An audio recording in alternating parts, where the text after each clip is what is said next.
The lord. హల్లెలూయా. దేవుని పరిశుద్ధ నామానికి స్తోత్రం కలుగునుగాక. ఈ మంచి ఉదయకాల సమయంలో ఉదయకాల మన్నా ద్వారా నా మాటలు వింటున్న మీ అందరికీ ప్రభు అయిన యేసుక్రీస్తు వారి నామంలో శుభాలు వందనాలు తెలియజేస్తూ ఉన్నాను. అందరూ బాగున్నారా అండి? దేవుని యొక్క మహాకృపను బట్టి మీరు నేను మనందరం కూడా మన జీవితంలో మరొక రోజును చూడగలుగుతున్నాం. సమస్త మహిమ ఘనత ప్రభావాలు దేవాతి దేవునికే కలుగునుగాక. ఆమెన్. పరిశుద్ధ గ్రంథంలో నుండి ఈ ఉదయకాల మన్నా ధ్యానం కొరకే ఒక వచనాన్ని చదువుకుందాం రండి. యోబు గ్రంథము 19వ అధ్యాయము 25వ వచనాన్ని మనం చదువుకుందాం. అయితే నా విమోచకుడు సజీవుడనియు తరువాత ఆయన భూమి మీద నిలుచుననియు నేనెరుగుదును. దేవునికి స్తోత్రం. హల్లెలూయా. ఇక్కడ యోబు భక్తుడు ఒక అమూల్యమైనటువంటి శ్రేష్టమైన మాటను పలుకుతూ ఉన్నాడు. నిజంగా ఈ మాట చెప్పాలి అంటే చాలా ధైర్యం కావాలేమో అనిపిస్తుంది నాకు. దేవుని గురించి మాట్లాడుతూ యోబు గారు ఏమంటున్నారంటే, దేవుడెవరో నాకు తెలుసు అని. హల్లెలూయా. నేను ఎరుగుదును, నా దేవుడు ఇలాంటి వాడు అని నేను ఎరుగుదును అని యోబు గారు ధైర్యంగా చెబుతున్నారు. సాధారణంగా క్రైస్తవులైనటువంటి వారికి, విశ్వాసులకు యోబు అనేటువంటి వ్యక్తి గురించి తెలియకుండా ఉండదేమో కదా. ఎక్కువ సార్లు ఇలాంటి గొప్ప వ్యక్తి యొక్క జీవితాన్ని గురించి మనం మందిరంలో ధ్యానం చేసుకుంటూ ఉంటాం. వాక్యంలో సహనం అనేటువంటి మాట వచ్చినప్పుడు, శ్రమలో దేవుని కొరకు నిలబడాలి అనేటువంటి సందర్భం వచ్చిన ప్రతిసారి కూడా ఎలాంటి దైవజనుడైనా యోబు గారిని జ్ఞాపకం చేస్తూనే ఉంటారు. ఈ యోబు గారు పలుకుతున్నటువంటి మాట నిజంగా చాలా అమూల్యమైనటువంటి మాట. ఈ ఉదయకాలం ఒకసారి మనం దీన్ని జాగ్రత్తగా ఆలోచిస్తే మన జీవితంలో ఎలాంటి పరిస్థితిని మనం ఎదుర్కొంటున్నా కూడా ఒక ధైర్యాన్ని మనం పొందగలుగుతాం. ఏంటది అంటే, నా విమోచకుడు సజీవుడు. హల్లెలూయా. దేవుడు మనల్ని విడిపిస్తాడు అని తెలుసు, దేవుడు మనకి సహాయం చేస్తాడు అని తెలుసు. ఎన్నోసార్లు ఆయన యొక్క శక్తిని గురించి, ఆయన ఆశ్చర్య కార్యముల గురించి మనం ధ్యానించుకుంటూ ఉంటాం. కానీ మన జీవితంలో ఏదైనా ఒక సమస్య ఎదురైనప్పుడు, ఏదైనా ఒక శ్రమ ఎదురైనప్పుడు, ఇది అసాధ్యం అనేటువంటి పరిస్థితి మనకు ఎదురైనప్పుడు మనం అనుకుంటాం, ఇంత పెద్దది దేవుడు చేయలేడేమోలే అని. మనం ఆరాధించేటువంటి దేవుడు సజీవుడు అనే విషయాన్ని కూడా కొన్నిసార్లు మర్చిపోతూ ఉంటాం. అప్పుడు ఆటోమేటిక్గా మనలో తెలియనటువంటి సందేహం, కృంగుదల, బాధ, అవిశ్వాసం అనేది మన హృదయంలో రేపబడుతూ ఉంటుంది. కానీ యోబు గారు తన జీవితంలో చూసినటువంటి శ్రమలు మామూలు కాదు కదా. పిల్లలందరినీ ఒకేసారి కోల్పోవడం, తనకున్న ఆస్తిని అంతటినీ కోల్పోవడం, భార్య దూషించడం, ఆరోగ్యం కోల్పోవడం, ఆదరిస్తారనుకున్నటువంటి స్నేహితులే వచ్చి నువ్వేదో తప్పు చేసి ఉంటావు, అందుకే నీ జీవితంలో ఇలాంటి శ్రమలు వస్తున్నాయి అని చెప్పి ఇంకా బాధను అధికం చేయడం.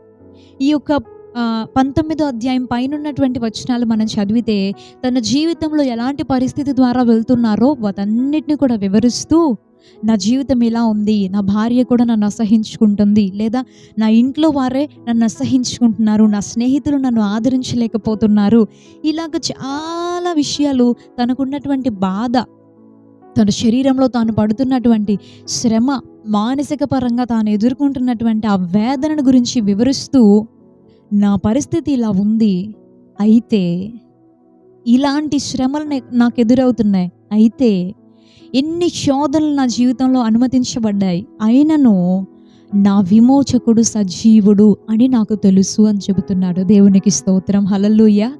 మనందరం కూడా మన జీవితంలో ఎలాంటి శ్రమలలో అయినా సరే గుర్తుంచుకోవాల్సినటువంటి విషయం ఇదే. మనం ఆరాధించే దేవుడు విమోచకుడు. ఆయన మనల్ని విడిపిస్తాడు. ఎలాంటి శ్రమలో నుండైనా దేవుడు మనల్ని విడిపిస్తాడు, దేవుడు మనకి సహాయం చేస్తాడు. ఆయన సజీవుడు అనేటువంటి విషయాన్ని మనం ప్రతి క్షణం మనసులో గుర్తుంచుకోవాలి. ఎందుకన్నానంటే, సజీవుడైనటువంటి దేవుడు ఎన్నో కార్యాలు చేయగలడు. మృతులై ఉన్నటువంటి స్థితిలో ఉన్నవారు ఏ సహాయం చేయలేరు. సజీవంగా ఉన్నటువంటి దేవుడు ఎలాంటి కార్యమైనా చేయగలడు. ఇందులో మనం ఇంకా ఆలోచించాల్సినటువంటి విషయం ఏంటంటే, యేసు ప్రభువారు ఈ భూమి మీదకి వచ్చిన తర్వాత, సిలువ మరణం పొందిన తర్వాత మరణాన్నే జయించి 3వ రోజున పునరుద్ధానుడిగా తిరిగి లేచారు. మృతిని గెలిచి లేచినటువంటి సజీవుడైనటువంటి దేవునికి మన జీవితంలో మనం ఎదుర్కొంటున్నటువంటి ఈ చిన్న శ్రమ నుండి విడిపించడం కష్టం అంటారా? మరణపు ముళ్ళునే విరిచినటువంటి దేవుడు ఈ చిన్న సమస్య నుండి దేవుడు మనల్ని విడిపించలేడంటారా?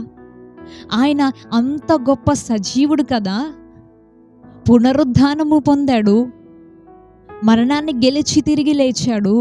అంతటి కార్యాన్ని చేసినటువంటి దేవుడు మనం ఎదుర్కొంటున్నటువంటి ఈ చిన్న శోధన, ఈ చిన్న శ్రమ, ఈ చిన్న బాధ, దీని నుండి దేవుడు మనల్ని విడిపించలేడా? చాలాసార్లు అపవాది దేవుడు సజీవుడు, మరణాన్ని గెలిచి ఆయన తిరిగి లేచాడు అనేటువంటి విషయాన్ని మనం మర్చిపోయేలాగా చేసి మనల్ని కృంగ తీసేస్తూ ఉంటాడు. ప్రియ సహోదరుడా, సహోదరి, దయచేసి మీ జీవితంలో ఎలాంటి పరిస్థితుల్లో మీరున్నా ఈ విషయాన్ని జ్ఞాపకం ఉంచుకోండి. యోబు గారి జీవితంలో కలిగినటువంటి శ్రమలు కాదు కదా, దానిలో ఒక్కటి మనం వచ్చినా సరే అసలు తట్టుకోలేమేమో. అలాంటి పరిస్థితిలో ఉండి కూడా యోబు గారు అంటూ ఉన్నారు, నా విమోచకుడు సజీవుడని నేను ఎరుగుదును, నాకు తెలుసు అని. ఈ విషయాన్ని మనం ఎరిగిన వారమైతే, మనం ఆరాధించే దేవుడు పునరుద్ధానుడు, సజీవుడు, ఆయన నా విమోచకుడు సజీవుడు అనే విషయం మనకు గుర్తుంటే గనక ఇంకా ఈ లోకంలో ఏ పరిస్థితుల్లోనైనా సరే మనం ధైర్యంగా ఆయన వైపు చూడగలం, ఆయన మీద విశ్వాసంతో మన జీవితంలో ముందుకు కొనసాగించగలం. ఈనాడు చాలామంది మానసికపరమైనటువంటి స్ట్రెంగ్త్, బలం లేక తమ జీవితాలు, ప్రాణాలు పోగొట్టేసుకుంటూ ఉన్నారు.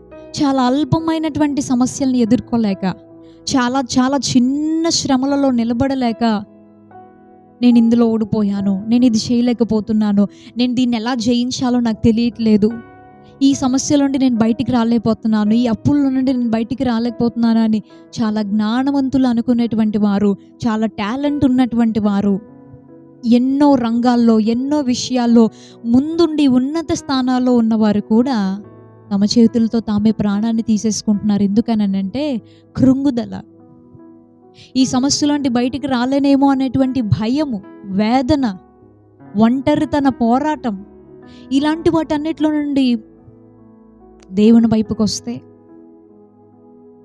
ఆయన విడిపిస్తాడు అని తెలుసుకుంటే, నా విమోచకుడు సజీవుడు, మరణాన్నే గెలిచినవాడు, దీనిలో నుండి నాకు విడుదల ఇవ్వలేడా, నాకు సహాయం చేయలేడా అనేటువంటి ధైర్యాన్ని పొందుకోగలిగితే ఎంత సంతోషంగా తమ జీవితంలో ముందుకి వెళ్ళగలడో కదా.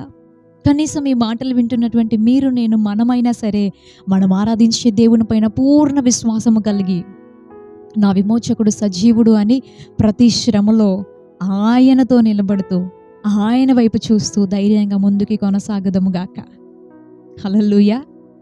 మనందరికీ తెలుసు, పరిశుద్ధ గ్రంథంలో ఒకరోజు యేసు ప్రభువు వారు ఈ భూమి మీద మనుష్య కుమారునిగా ఉన్నప్పుడు ఆయన 12 మంది శిష్యులు ఒక దోణిలో ప్రయాణం చేస్తూ ఉంటే, వారు వెళ్తున్నటువంటి సముద్రం మీద పెద్ద తుఫాను వచ్చింది.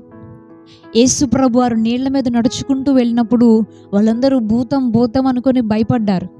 అప్పుడు యేసయ్య అన్నారు, భయపడకుడి, నేనే అని. వారికి సహాయం చేయడానికి యేసయ్య అక్కడికి వెళ్ళారు. పేతురు చూచి అడిగాడు, ప్రభువా, నేను కూడా నీళ్ల మీద నడవడానికి నువ్వు సెలవిస్తే, నీవే అయితే కనుక నాకు కూడా సెలవివ్వు, నేను కూడా నీళ్ల మీద నడుస్తూ వస్తాను అని అంటే, రమ్మని యేసయ్య చెప్పాడు. పేతురు విశ్వాసంతో, నా దేవుడు నా ముందు ఉన్నాడు, ఈ తుఫాన్లో కూడా నేను యేసు వైపు చూస్తూ ముందుకు నడవగలను అన్న విశ్వాసంతో అడుగులు వేసినప్పుడు చక్కగా నీళ్ల మీద నడవగలిగాడు. యేసు వైపు చూస్తూ చక్కగా నడుస్తున్నటువంటి వ్యక్తి ఎప్పుడైతే గాలి తుఫాన్ల వైపు చూశాడో వెంటనే మునిగిపోవడం ప్రారంభించాడు. ప్రభువా అని చెప్పి, నాకు సహాయం చేయండి, నన్ను కాపాడమని చెప్పి చెయ్యిచ్చిన వెంటనే యేసయ్య మరలా, ఎందుకు సందేహపడ్డావు అని చెప్పి ఆ పేతురు గారి యొక్క చేతిని పట్టుకొని మరలా పైకి లేపాడు. మన జీవిత నావలో ప్రయాణం చేస్తూ ఉన్నప్పుడు ఎన్నో తుఫాన్లు వస్తూ ఉంటాయి, ఎన్నో సమస్యలు వస్తూ ఉంటాయి. కానీ వాటన్నిటిలో మనం యేసు వైపు చూడగలిగితే ఆశ్చర్యకరంగా మనం ముందుకు నడవగలం. శ్రమల వైపు చూస్తూ కృంగిపోతూ, నా వల్ల కాదు, నేనేం చేయలేను, ఇంకా నా జీవితం అయిపోయింది అనుకుంటూ మనం వెనక జారిపోతూ ఉంటే అపవాది మనల్ని ఇంకా కృంగ తీసి మన ప్రాణాన్ని తీసుకునేటువంటి పరిస్థితుల్లోనికి తీసుకుని వెళ్తాడు. మనం జాగ్రత్తతో మన జీవితాన్ని యేసు మీద ఆధారపడుతూ ముందుకు కొనసాగించాలి. అప్పుడు యోబు గారి లాగా మనం కూడా చెప్పగలం.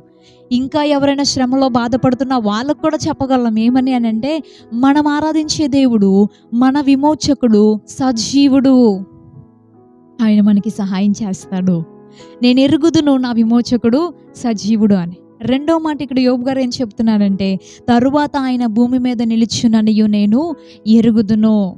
ఆయన మరణాన్ని గెలిచి లేచినటువంటి సజీవుడు. అంతేకాదు ఆయన రెండవ రాకడలో మరలా ఈ భూమి మీదకి వస్తాడని కూడా నాకు తెలుసు. ఆ నిరీక్షణ ఉండాలి. ఈ లోకంలో ఎలాంటి శ్రమలు నా జీవితంలో కలిగినా సరే, నా దేవుని రాకడ కొరకు నేను ఎదురు చూస్తూ ఉన్నాను. ఈ లోకంలో శ్రమల ద్వారా ఇబ్బందులు పడవచ్చు, బాధపడవచ్చు, కష్టం ఎదురవ్వచ్చు. కానీ క్రైస్తవుని యొక్క అంతిమ ఆలోచన, లక్ష్యము, గురి ఏమై ఉండాలి అని అంటే, దేవుడి భూమి మీదకి రెండోసారి మరలా తిరిగి వస్తారు, పరిశుద్ధులందరినీ తనతో పాటు పరలోక రాజ్యంలోనికి తీసుకొని వెళ్తారు. అది చాలు అనేటువంటి నిరీక్షణ ఉంటే ధైర్యంగా ఉండగలం. ఈ ఉదయకాల సమయంలో మనం కూడా మన విమోచకుడు సజీవుడు అనే విషయాన్ని జ్ఞాపకం ఉంచుకొని ధైర్యంలో మనం కొనసాగుదాం గాక. మన జీవితంలో ఎదురయ్యే ప్రతి సమస్యలో కూడా ఆయన వైపు చూస్తూ ముందుకు వెళ్దాం గాక. దైవాశీర్వాదాలు మనకుండును గాక. ప్రార్థన చేసుకుందాం. పరిశుద్ధుడా, ప్రేమగల తండ్రి, నీకు వందనాలయ్యా. మా విమోచకుడు అయినటువంటి నీవు సజీవుడవు, మృతిని గెలిచి లేచిన వాడవు, మరణపు ముళ్ళను విరిచిన వాడవు. అంత గొప్ప కార్యం చేసిన నీవు మా జీవితంలో మేము ఎదుర్కొనే ఈ చిన్నపాటి శ్రమల్లో నుండి మమ్మల్ని విడిపించడానికి, తప్పించడానికి సమర్థుడవు అనే విషయాన్ని మేము జ్ఞాపకం ఉంచుకొని నీ పైన ఆధారపడుతూ విశ్వాసంతో నీ వైపు చూస్తూ ముందుకు నడుచుటకు మాకు సహాయం చేయండి. మానసిక ధైర్యాన్ని మాకు ఇవ్వండి. ప్రతి శ్రమలో నీ కొరకు నిలబడే జీవితాలు మాకు దయచేయండి. ఈ ప్రార్థనలో నాతో పాటు ఏకీభవిస్తున్న ప్రతి బిడ్డకి నీ సహాయం దయచేయమని నజరేయుడు శక్తి కలిగిన యేసు నామములో ప్రార్థన అడుగుతున్నాం పరమ తండ్రి. Amen, amen. ప్రభువైన యేసుక్రీస్తు వారి నామములో మరొకసారి మీ అందరికీ ప్రత్యేక వందనాలు తెలియజేస్తున్నాను. రేపు ఉదయం ఇదే సమయానికి మరలా ఉదయకాలం మన్నాలో కలుసుకుందాం. అంతవరకు దేవుని మహాకృప మనందరికీ తోడై ఉండును గాక. May God bless you. Thank you so much. Praise the Lord.